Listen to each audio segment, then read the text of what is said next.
Welcome to another CEO Wisdom podcast. We have James the Gaspé Bonar with us. He's a PhD. He's CEO and founder at Bonar Institute for Purposeful Leadership. He's a strategic advisor and trusted coach, partnering with high growth companies to optimize their board and management talent through purpose.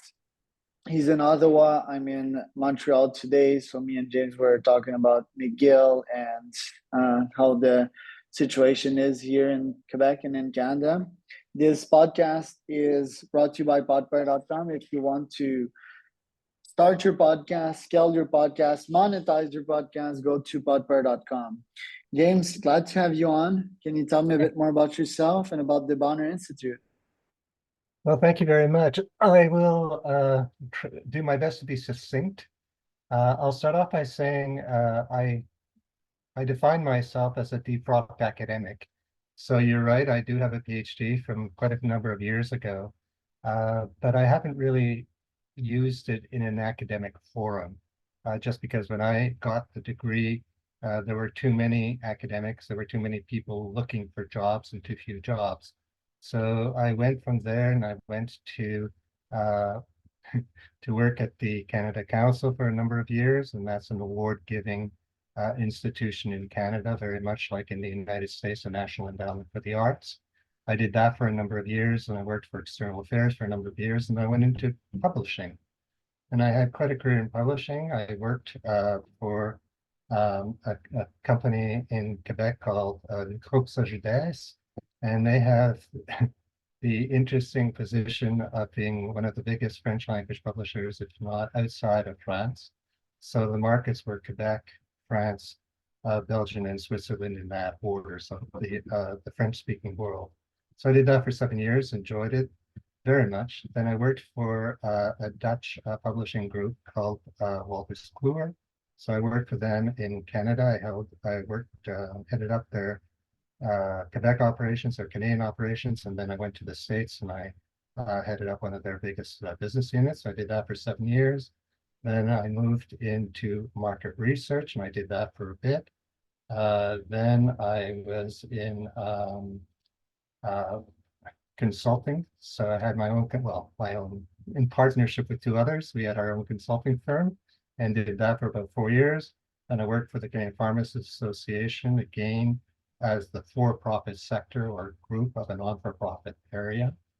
And so I did that for about 6 or 7 years. And since then, and now I'm finished with that, and we can start about what we're doing now. It is, I founded the Bonar Institute for Purposeful Leadership in 2014. So we've gone through several changes since then, but I'm going to jump to what we do today. So thank you very much, Jad, for the way you presented us. We are a strategic advisory firm that was founded in 2014. We are established in Ottawa. We have associates throughout North America, though, and our focus or our target market, if you wish, is North America and opportunistically beyond. So we have places that we're working with opportunistically internationally, but our focus is really North America. So we do work with high-performing companies to optimize their their board and executive talent or their management talent through purpose. And the way we define purpose, and I say that because of many people who now speak of purpose and purposeful leadership. So we've decided that we're going to be very clear and specific by what we mean by it. So for us, purposeful leadership is an ethical choice that principal leaders make to achieve something greater than themselves and the organizations that they lead. And the way that we help them to do that is through really targeted consulting, customized board and management programs, executive training, and then we also have mentoring and advisory services for them. And that includes advisory services. That also includes executive coaching, but more. It is really being a sounding board. It's being that person that people can speak to And these are people, as you know, the higher you go in any organization, the fewer and fewer people you can speak to. So we're that trusted third party that they can open up to and share and know that we will speak really for them, but we will ask the difficult questions that are needed. I could go on if you're interested about our markets, but I think I probably did enough there. Yeah, no, that's a good intro. So let's say that I'm a startup, just got my Series A together. Let's call it 25 mil revenue year. I have a board, but that board is not optimal.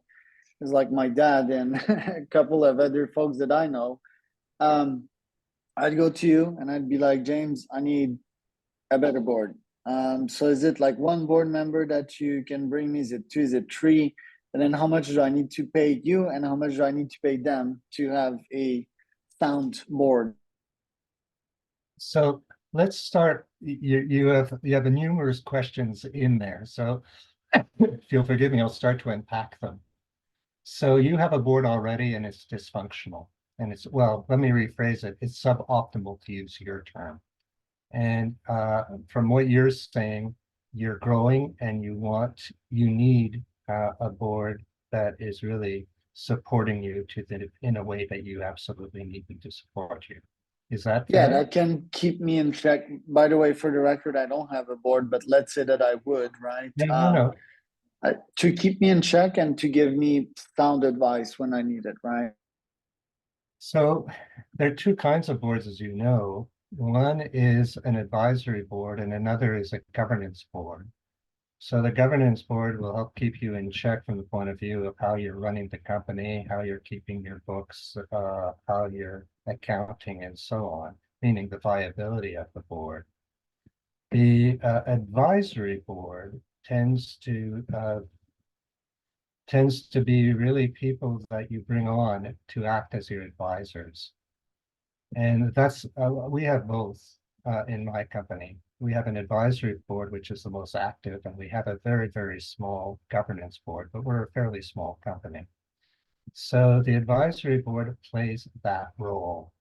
I will go to them and I'll talk about the strategic direction I'm setting for the company. I'm talking about some partnerships. I'm talking about some overtures I may have in the Middle East or India. And they'll listen to me. When they agree with me, they'll tell me. When they don't, they'll also tell me. And I had a wonderful, wonderful concept, if I may, saying that when we were going post-COVID, the market in North America was really hard. And some of my best clients were going through difficult situations. And obviously that affected our top and bottom line. So I was saying that we needed to diversify our portfolio of companies and we had to go into different sectors because some sectors were doing very, very well and others were suffering. So we weren't diversified enough. And I said we had to do the same thing geographically because while North America was suffering, other areas such as the Middle East were blossoming pre-war, were blossoming and still areas there are still blossoming. India is doing very, very well. So I thought it really made sense. But one of my board members said, James, hold on. He said, remember you said North America is your focus, the rest is opportunistic. He said, don't go after the shining toy because if you're like me, and he's right, the shining toy will lead you to very, very difficult situations and you'll regret it. So be extremely careful. My reaction to him was to say, you know what? I wish you had told me how brilliant my analysis was, but I really, really appreciate the fact that you told me to be careful and I was wrong. That's what I have to hear. That's what I value about a board. So it depends what type of board you need. It depends how big you are. It depends what your skill sets are, your own. And so the needs that you may have to be filled by various board members. When you're talking about paying for board members, so if you're speaking about a governance board, you'll pay more. If you're speaking about an advisory board, you'll pay less. It depends oftentimes on the size of your company. It depends on your revenues. It depends, so it can go to as little as, let's say, $10,000 or $12,000 a year to 60 and more for an advisory board, and it can go considerably more, $1,000. Or if we're speaking about a governance board, it's more expensive than that. In my board, you know, we sit down and we discuss what we can pay and what we can't pay. And we also discuss if it's going to be cash or if it's going to be an equity portion. What I would counsel and what I was counsel is that when you're speaking to people about equity, is that an entrepreneur, which I am, and if you were doing this, I assume you are, or others that you're speaking of are, is that entrepreneurs tend to give away too much equity initially. And that's what I was counseled not to do. So if that's helpful, that's what I'm sharing with you. In our pre-meeting, we were talking about this polar world and the fact that democracy cannot scale, and arguably a board is democratic, right? Like if there's 3 voting against 2, then the 3 will win. Sometimes it needs to be unanimous, but do you feel that we need to add some additional tweaks to this system that we call democracy? Has the business world been leading in that way through technology, through additional clauses, vs the governmental system of democracy? I feel that elections are so archaic, and I feel that sometimes we tend to do things better in the business world. We tend to have more qualified people voting, etc. So what do you have to say against these 2 types of democracy, the public one and the company/private one? So again, if we're speaking about boards, and they're some of my associates are better positioned than I am to speak about the boards, because we have board programs and they do it. But this is what I can share with you. You can have a board, but not everybody is equal on a board. And I'm not going to speak about the very big boards right now. I'm going to speak about mostly the boards I'm familiar with, and that's of mid-sized companies and of larger entrepreneurial companies. So often your board members, at least if we're speaking about those, the entrepreneurial companies, they're investors. And if one of the investors is on the board and he or she may be the major investor, they will really play the role of an alpha. And they will, even though they may not chair the board, they have undue influence on the board. So we can speak about democracy, yes and no. You're right about numbers technically. But when we're talking about de facto, what is happening on a board, it's not always the case. If we're speaking yes, we were speaking about democracy and what was going on in the world today and in business. My feeling about business is that let me rephrase it if I may. What's going on in the world right now is we're going through a time of radical upheaval. I mean, it's just incredible. And at that very, very time, a lot of it is fueled by the fact that the scope and pace of change is unparalleled in human history. I mean, it's just going so fast. And people across the globe are all asking for, in various ways, for real leadership. And what I mean by that is they may not use these words, but this is what I understand them to say. They're asking for meaningful impactful, purposeful leadership. And they're not getting it. Traditional leadership used to be in the hands of the monarch. It used to be in the hands of politicians. Well, it still is. And at the same time, and even perhaps before that, it was the church, not just, in Europe and in North America, the Christian churches, but it could have been, any other form in the Middle East, for example. It's that kind of spiritual crusade. And what we're seeing progressively is that these forms of leadership are having less and less sway over their constituents, over the people. They are having less and less moral authority.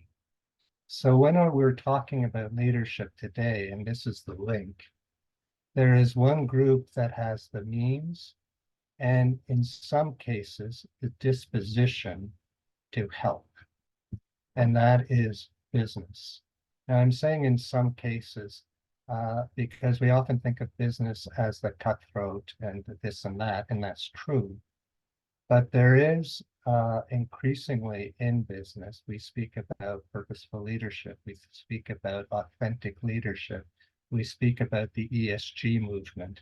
In North America, it's very much a scorecard, but not for all companies. Many companies actually believe in it, about the environment, about sustainability, about governance.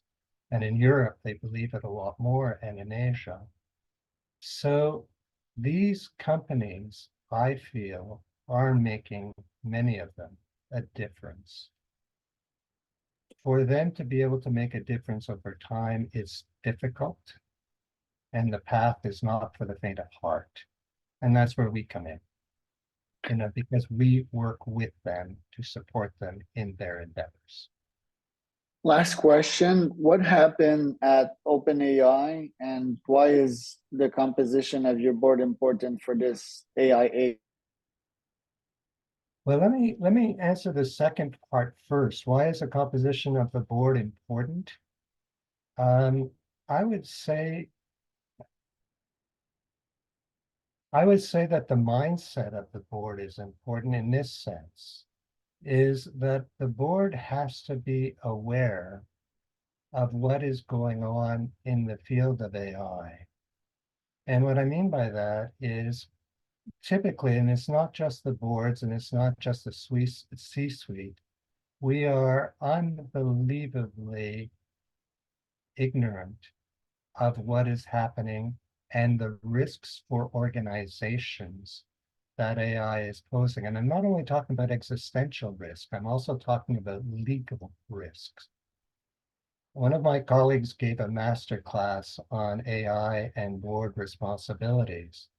And he drew up or created a scenario, and he asked them, how many items do you feel in the scenario I just presented a company board must be aware of just to be all right?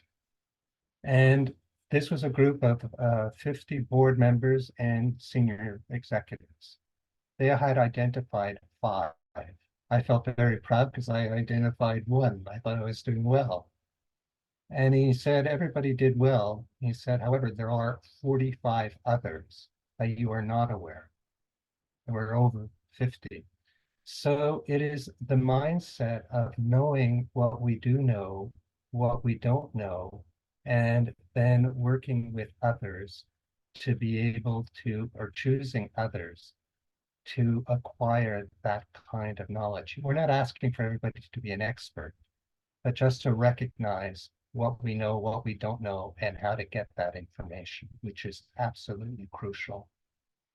So it's a mindset. Right.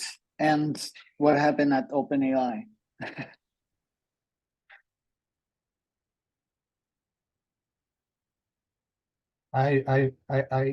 I'm going to answer carefully because I really not close enough really to know, but from the outside, it seems to have been a power struggle that the people who created the power struggle and wanted to get rid of their CEO and some other members of the board. We're really playing into the hands of Microsoft, which is one of their minority shareholder, but still a very big shareholder, because Microsoft then said that that's fine. They accepted what the majority of the board wanted, but they then made an offer to the CEO who was fired, and then to a lot of the people who, because the CEO was fired, resigned, and they were all going to go over to Microsoft. They were offered jobs. When the board found out about this, I mean, no, it wasn't hidden. It was right there. But when they realized what they had done, they then found a way to bring their CEO back and came back.